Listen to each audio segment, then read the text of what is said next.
नाज़िर शेख भिरकियो भरसा ॻोठ रावल मीरबहार में primary school की इमारत दबून हाल ऐं बुनियादी सहूलतुनि की खोट सबब शागिर्द पट ते वेही तालीम पिराइण ते मजबूर आहिनि। उन हवाले सां ॾिसूं था मोहम्मद अमीन थईम जी ही रिपोर्ट। नाज़िर शेख भिरकियो भरसा ॻोठ रावल मीरबहार के गवर्नमेंट प्राइमरी स्कूल की इमारत ज़ुबून हाल हुअण करे छित जा चापुड़ किरी रहिया आहिनि ऐं फर्नीचर न हुअण करे शागिर्द पट ते वेही तालीम हासिल करण ते मजबूर आहिनि।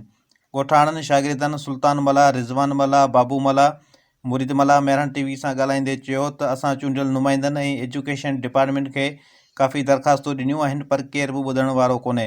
हिननि मेरहन टीवी सां पंहिंजा वीचार वञींदे चयो त इन बिल्डिंग जी हालत ॾिसो कहिड़ी थी पई आहे। जेकॾहिं असांखे फर्नीचर मिली वञे त ॿारनि जी तालीम सवली थी वेंदी। न फर्नीचर आहे, न दरवाज़ा न दरवाज़ो आहे।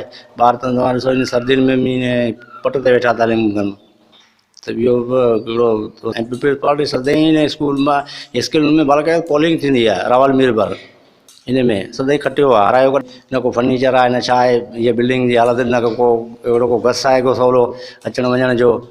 तो बाल पट ते पढ़ी रहा आहिनि 100-150 दरवाज़ा ऐं कुर्सी ॾिनी वञे पट ते ॿार पढ़ी रहिया आहिनि। स्कूल के फर्नीचर ॾिनो वञे ऐं असांजा ॿार जेको आहे सर्दी ऐं गर्मी में हिते 5 साल जेके मुकमल पढ़िया आहिनि ऐं अॻिते असांजा काफ़ी 100-150 ॿार आहिनि उहे बि जेको ज़मीन ते वेही पढ़नि पिया। ऐं इहा स्कूल जेको रावल मीरबहार आहे ही पीपल्स पार्टी जी वाहिद जेको पोलिंग आहे जितां कॾहिं पीपल्स पार्टी हाराई न आहे। ऐं असां नवीद कमर खे चवंदासीं महिरबानी करे जेको आहे हिते फर्नीचर वग़ैरह ऐं स्कूल जेको मरमती कमु करायो वञे।